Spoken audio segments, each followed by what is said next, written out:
Friends, welcome to my YouTube channel Saraswati commerce academy.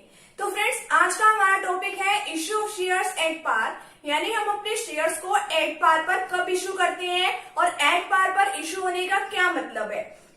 At par पर issue होने का मतलब है कि हमारे उसके शेयर का जितना भी उसका फेस वैल्यू होती है, जितनी भी उसकी फेस वैल्यू होती है, हम उसको उसी वैल्यू पर इश्यू कर देते हैं। जैसे हमारी शेयर की मान लो कि 10 रुपए शेयर वैल्यू है मार्केट में, उसका प्राइस भी 10 रुपए ही है और हमारी कंपनी भी मान लो उसको 10 रुपए में इश्यू कर रही है, यानी हम उसको एट पार पर इश्यू कर रहे हैं। जितने का प्राइस है उतने पर ही हम उसको इश्यू कर रहे हैं, तो उसको बोलते हैं हम एट पार। तो आज के हमारे टॉपिक का नेम यही है और आज हम इसी टॉपिक को एक एग्जांपल के साथ भी करने वाले हैं। तो फ्रेंड्स, अगर आप चैनल पर न्यू हो तो चैनल को सब्सक्राइब कर दीजिए, वीडियो को लाइक कर दीजिए, बेल आइकन को प्रेस जरूर कर दीजिएगा ताकि आपको आगे आने वाली वीडियोस का नोटिफिकेशन मिलता रहे।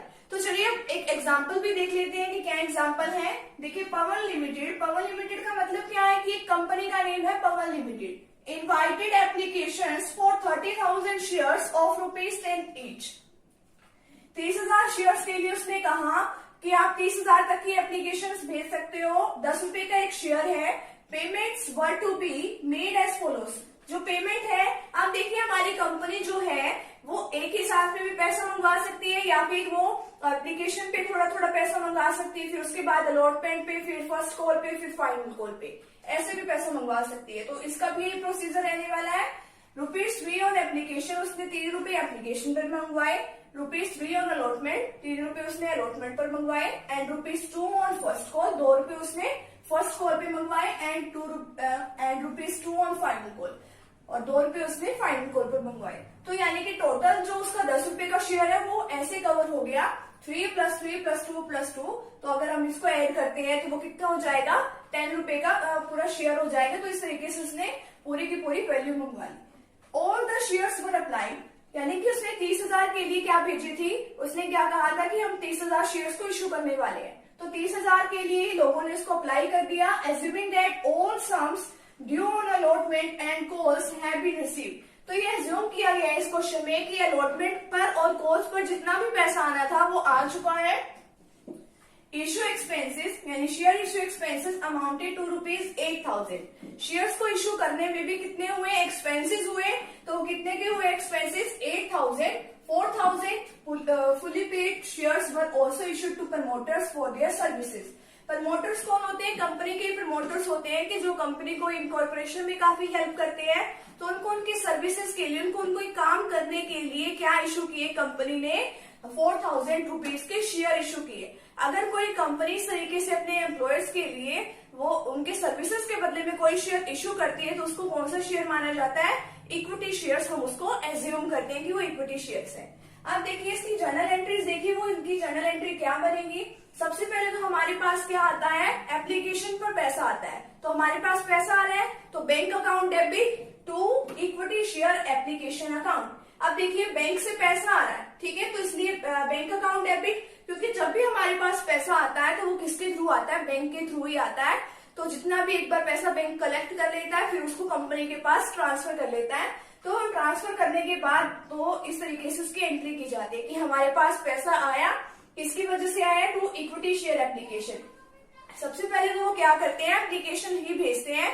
कई बार क्या होता है कि जितने हम शेयर्स को कहते हैं कि हम इतने शेयर्स को इश्यू करने वाले हैं उससे ज्यादा भी एप्लीकेशंस आ जाती हैं, और कई बार ये भी चांस होता है कि उतनी ही एप्लीकेशन आती है। कई बार ऐसा भी होता है कि जितने शेयर्स हम इश्यू करना चाहते हैं उससे कम की एप्लीकेशन आती है। बट इस क्वेश्चन में क्या बताया, कुछ और केस नहीं बताया। इसमें ये बताया कि जितने शेयर्स हम इश्यू करना चाहते थे उतने के लिए ही पब्लिक ने अप्लाई कर दिया। तो बैंक अकाउंट डेबिट, सबसे पहले एप्लीकेशन पर ही पैसा आता है, to equity share application account. Money received on application, देखिए कितने की शेयर थी, कितने मतलब कितनी एप्लीकेशन थी, वो 30,000 की 30,000 उन्होंने सभी के लिए अप्लाई कर दिया। और एप्लीकेशन पर पैसा कितना आना था, ₹3 ऑन एप्लीकेशन। तो 30,000 को 30,000 शेयर्स है और उसके ऊपर पैसा कितना आना था, ₹3। तो इसके ऊपर 30,000 को हमने 3 से मल्टीप्लाई किया तो 90,000 को हमने यहाँ पे इसकी जनरल एंट्रीज कर दी कि हमारे पास पैसा आया, किसकी वजह से आया, इक्विटी शेयर एप्लीकेशन की वजह से। फिर इसके बाद जो भी है इक्विटी शेयर एप्लीकेशन की वजह से जितना भी पैसा आता है तो उसको हम कहाँ पे ट्रांसफर कर देते हैं, शेयर कैपिटल में। शेयर कैपिटल में क्यों ट्रांसफर करते हैं, हम वजह से उसको ट्रांसफर कर देते हैं, क्योंकि एक शेयर कैपिटल का ही पार्ट होती है हमारी capital. Equity share application account, यानी कि जो इक्विटी शेयर एप्लीकेशन अकाउंट से जितना भी पैसा आया हमने उसको कहाँ ट्रांसफर कर दिया, टू शेयर कैपिटल अकाउंट में। ट्रांसफर करना था उसको टू में डाल दिया क्रेडिट पे, और जो ट्रांसफर चीज करनी थी उसको डेबिट में डाल दिया। तो पूरी की पूरी अमाउंट से जितना एप्लीकेशन के ऊपर पैसा आया वो सारी की सारी अमाउंट हमने 90,000 ही हमने यहाँ पे डाल दिया। तो एप्लीकेशन का जो पार्ट था वो खत्म हो चुका है। तो हमारे पास पैसा आया था बैंक से, किसकी वजह से आया, to equity share application account, और फिर जो हमने उसके पूरी की पूरी अमाउंट को शेयर कैपिटल में ट्रांसफर कर दिया। नेक्स्ट बारी आती है, एप्लीकेशन की बारी पूरी हो गई है, फिर नेक्स्ट आता है अलॉटमेंट। अलॉटमेंट में फिर हम क्या करते हैं कि हम अपने शेयर्स को अलॉट करते हैं। ठीक है, तो कंपनी को ही डिसाइड करना होता है कि कितने शेयर्स को अलॉट करेगी वो। अब देखिए 30,000 तो इसको इशू करने ही है, 30,000 के ऊपर आया है तो सारे के सारे वो इशू कर देगी। तो कंपनी क्या करेगी, उससे पैसा मंगवाएगी, अब आप उसके ऊपर अलॉटमेंट के ऊपर पैसा भेजो। तो फिर इसलिए हम उसको क्या करते हैं, उसकी एंट्री, अभी तो कंपनी पैसा मंगा ही रही है, इसके ऊपर ड्यू कर रही है equity share allotment account debit to share capital account. तो उसको कहाँ ट्रांसफर कर देंगे, कैपिटल अकाउंट में। अब देखिए 30,000 के शेयर हैं, पूरे के ऊपर उन्होंने अप्लाई कर रखा है, और उसकी मनी से जितना भी उसका पैसा है, यानी 3 रुपीज ऑन अलॉटमेंट है, तो 3 से हम उसको मल्टीप्लाई कर देंगे तो कितना आ जाएगा, 90,000। अब हमें इसको यहाँ पे ट्रांसफर करने की शेयर कैपिटल में जरूरत नहीं है। हम क्या करेंगे, equity share allotment account debit to share capital account. फिर इससे क्या आ जाएगा, अभी तो कंपनी ने पैसा मंगवाया ही है, फिर हमें बैंक की एंट्री करनी पड़ेगी कि बैंक से पैसा आया, bank account debit to equity share allotment, कि बैंक से हमारे पास पैसा आ गया है। तो कितना आया है, 30,000 की हमने जी के साथ वही पीछे मल्टीप्लाई की थी तो 90,000 आ गया। फिर इसके बाद इसी तरीके से हमने फर्स्ट कॉल को ड्यू करना पड़ेगा, equity share first call account debit to equity share capital account. 30,000 की हमारे पास टोटल शेयर है, 2 रुपए का एक शेयर है, तो 30,000 को अगर हम 2 से मल्टीप्लाई करते हैं तो कितना आया, 60,000। ठीक है, फिर इसके बाद बैंक से हमारे पास क्या आया है, पैसा आया है, ये तो अभी कंपनी ने ड्यू ही किया है, फिर इसके बाद हमें पैसा मिल जाएगा। तो bank account debit to equity share first call account, amount receive हो गई 60,000 की 60,000। ठीक है, इसी तरीके से हम क्या करेंगे, फाइनल कॉल का जो पैसा था वो भी कितना था, यानी कि कितने रुपीज का था वो, 2 रुपीज का। यहाँ पे फर्स्ट कॉल की जगह हम यहाँ पे क्या लिख सकते हैं, फाइनल कॉल। तो हमारी एंट्री जो है बिल्कुल सेम बनेगी, equity share final call account debit 60,000, क्योंकि ये भी 30,000 तो है ही है, और 2 रुपीज का एक शेयर है, और इसी तरीके से बैंक की भी सेम एंट्री बन जाएगी। बस ये फर्स्ट कॉल की जगह हम यहाँ पे क्या लिख देंगे, फाइनल कॉल अकाउंट। और अभी हम देखते हैं कि आगे शेयर इश्यू जो एक्सपेंसेस किए हैं वो किस तरीके से, इसकी देखिए इसकी जो शेयर इश्यू एक्सपेंसेस है उसकी जनरल एंट्रीज हम किस तरीके से करेंगे।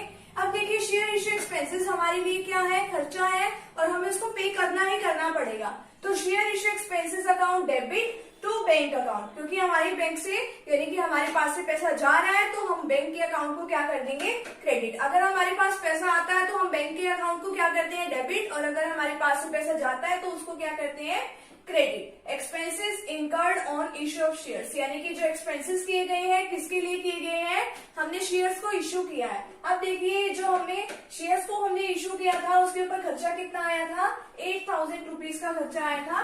तो हमने 8,000 हमने इसको यहाँ पर लिख दिया, 8,000 एंड 8,000 से। नेक्स्ट इसमें लिखा है कि 4,000 फुली पेड शेयर्स, यानी कि वो फुली पेड है पहले से ही, we also issue to promoters for their services, कि उन्होंने कुछ काम किया अपने एम्प्लॉयर्स के लिए, हमने अपने शेयर्स को इशू किया, तो उसको हमने कौन सा शेयर माना, फर्स्ट तो ये केस बनता है कि हमने उसको इक्विटी शेयर माना। इक्विटी शेयर्स की सेम एंट्री होती है।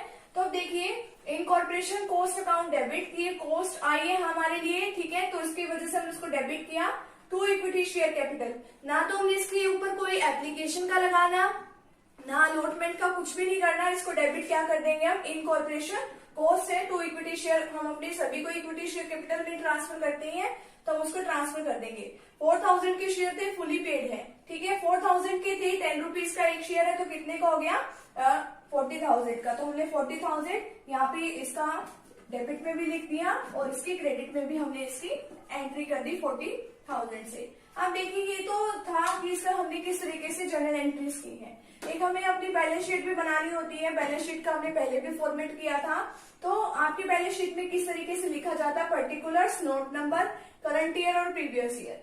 तो करंट ईयर यानी कि अब देखिए इसके अंदर किस तरीके से स्टार्ट होती है, इक्विटी एंड लाइबिलिटीज, ठीक है, ये इसका हेड है, ये इसका सब हेड है शेयर होल्डर फंड्स, ठीक है। तो शेयर होल्डर फंड्स में देखिए क्या क्या लिखना पड़ता है। फर्स्ट आता है शेयर कैपिटल, तो शेयर कैपिटल यानी कि शेयर्स को इशू करने से कितनी कैपिटल आई। आप ऐसे भी एस्टिमेट लगा सकते हो, 30,000 एक बार तो हमने इशू किए, 30,000 मल्टीप्लाई बाई 10 तो कितना हुआ वो 3 लाख, और जो 4,000 की हमने अपने एम्प्लॉयर्स के लिए जो इशू किए 4,000 के वो, ठीक है, 4,000 मल्टीप्लाई बाई 10 तो वो हुआ 40,000, तो 3,40,000 के हम अपने शेयर्स इशू किए। तो शेयर कैपिटल में आप कितना डाल दोगे, 3,40,000, और नोट नंबर फर्स्ट का मतलब है कि आपने पहली एंट्री की है इसके अंदर। देखिए नोट्स टू अकाउंट, इसके अंदर सबसे पहले हमें ऑथराइज कैपिटल लिखना होता है, कितनी है, कि कितने शेयर्स है टोटल, कि कितने लाइफ टाइम में कंपनी इशू कर सकती है। नेक्स्ट है issued subscribe and fully paid capital, जो है वो कितनी है, 34,000 शेयर्स है। 30,000 तो जो कंपनी ने पहले इशू किए थे वो है, और 4,000 ये वाले, तो 34,000 है, और 10 रुपए का एक शेयर है, 3,40,000, वही हमने अमाउंट यहाँ पर लिखी है। तो आज का जो हमारा टॉपिक है यहीं पर कंप्लीट होता है कि हम अपने शेयर्स को किस तरीके से इशू करते हैं, वो भी एट पार पर, यानी कितना उसका प्राइस है उतने भी हमने उसको इशू कर दिया है। तो फ्रेंड्स अगर आप चैनल पर न्यू हो तो चैनल को सब्सक्राइब कर दीजिए, वीडियो को लाइक कर दीजिए एंड बेल आइकन को प्रेस जरूर कर दीजिएगा। मिलते हैं नेक्स्ट टॉपिक के साथ एंड नेक्स्ट वीडियो के साथ। Thank you very much.